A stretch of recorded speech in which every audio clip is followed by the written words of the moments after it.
Сәлеметсіңдер ме оқушылар? Қазақ тіл сабағы 3-ші сынып. Күнделікті сабақтарды үзбей жіберіп алмас үшін каналға міндетті түрде тіркеліп алыңыздар. Бүгінгі 103-ші сабағымыздың тақырыбы негізгі және туынды сын есім деп аталады. Бірінші жаттығуда мәтін берілген, мәтінді тыңда. Тақырыбы Мұраттың бастауы деп аталады.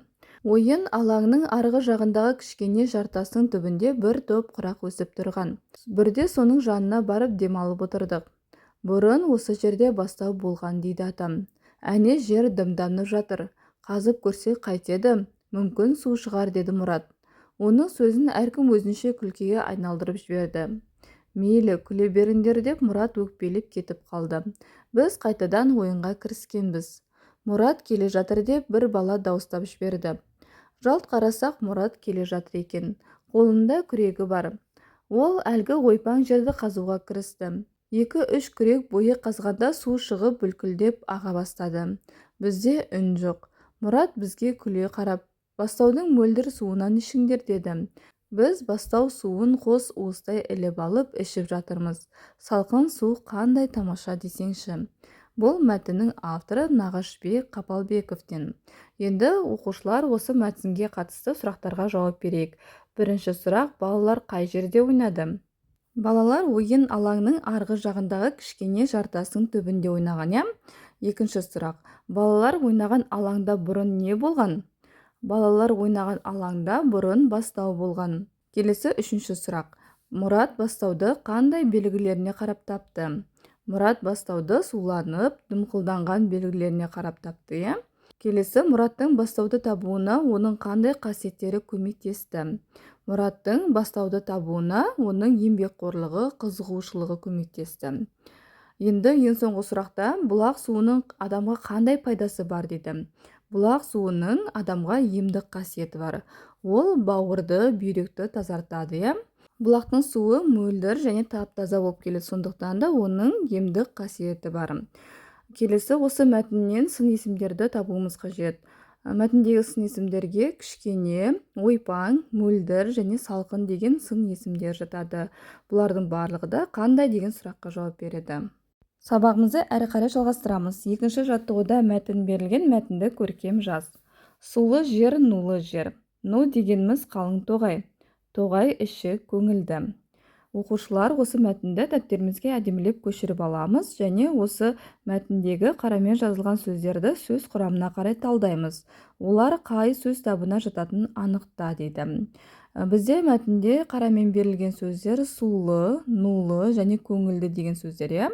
Бұл сөздерді сөз құрамына қарай талдайтын болсақ, сулы деген сөздің түбірі су, лы жұрнақты білдіреді. Ал нулы деген сөзде түбірі ну, лы жұрнақты білдіреді. Және үшінші бізде көңілді деген сөзде түбірі көңіл, ді жұрнақты білдіреді. Бұл сын есімдердің құрғақ, қалың деген сын есімдерден өзгешелігі не деп ойлайсың? Бұл жерде сулы, нулы, көңілді деген сын есімдер, бұл зат есімнен жасалған сын есімдер болса, құрғақ, қалың деген нағыз сын есімдердің өзі болып табылады. Бұл жердегі өзгешелік осыда, яғни су деген түбірі зат есімнен жасалған, лы жалғауы жалғану арқылы сын есімді тудырып тұр. Енді оқушылар осыған қатысты ережеге назар аударамыз. Сын есім негізгі және туынды болып екіге бөлінеді.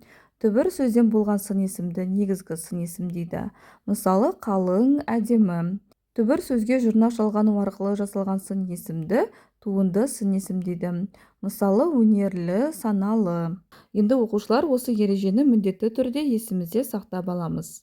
Сабағымызды әрі қарай жалғастырамыз. Үшінші жаттығуда берілген негізгі және туынды сын есімдерді салыстырып, олардың ұқсастығы мен айырмашылығын тап. Бізде берілген сын есімдерге жаңа, көк, әдепті, сүтті, атақты, жүйрік, көктемгі деген сын есімдер. Бұл сын есімдердің ішінде негізгі сын есімдерге жаңа, көк, жүйрік деген сын есімдер жатады. Ал туынды сын есімдерге әдепті, сүтті, атақты, көктемгі деген сын есімдер жатады. Енді осы сын есімдерді салыстырып, олардың ұқсастығы мен айырмашылығын анықтауымыз қажет. Олардың ұқсастығы барлығы да қандай деген сұраққа жауап береді. Қандай жаңа, қандай көк, қандай жүйрік, қандай әдепті, қандай сүтті, қандай атақты және қандай көктемгі деген сұрақтарға жауап береді. Ал бұлардың айырмашылығына негізгі сын есімдер түбір сөзден жасалған, жаңа, көк, жүйрік деген түбір сөздерден құралған. Ал екінші туынды сын есімдер ол түбір сөзге жұрнақ жалғану арқылы жасалған сын есімдерді туынды сын есімдері деп атайды. Сондықтан да мысалы әдеп деген сөзге т жұрнағы жалғану арқылы әдепті деген туынды сын есім жасалған. Келесі сүт деген түбір сөзге т жұрнағы жалғану арқылы сын есім, яғни туынды сын есім жасалған. Дәл осындай атақты және көктемгі деген сын есімдер де туынды сын есімдерге жатады. Төртінші жаттығу: оқы және не туралы айтылғанын анықта.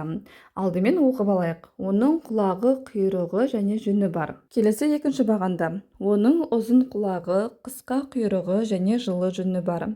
Жазда жүні сұр, ал қыста ақ болады. Енді оқып болдық. Бұл қоян туралы айтылған, Енді осы мәтінде не туралы айтылғанын білуге қай сөз табы көмектесті? Мәтінде не туралы айтылғанын білуге сын есімдер көмектесті. Себебі ұзын, қысқа және жылы деген сөздер арқылы анықтадық. Сонымен қатар оның жазда жүні сұр, ал қыста ақ болады дегенде қоян екенін білдік. Келесі тапсырмада берілген етістіктерге ғыш, гіш, қыш, кіш жұрнақтарын жалғап туынды сын есім жаса дейді. Алдымен сөздерді оқып аламыз. Біл, жүз, тап, сез, байқа, сөйле, айт. Енді осы сөздерге берілген жұрнақтарды жалғап туынды сын есімді жасауымыз қажет. Білгіш, жүзгіш, тапқыш, сезгіш, байқағыш, сөйлегіш, айтқыш. Жасаған туынды сын есімдерінің қайсысын қоянды сипаттауға қолданасың? Қоянды сипаттауға сезгіш және байқағыш деген сөздерді қолдануға болады.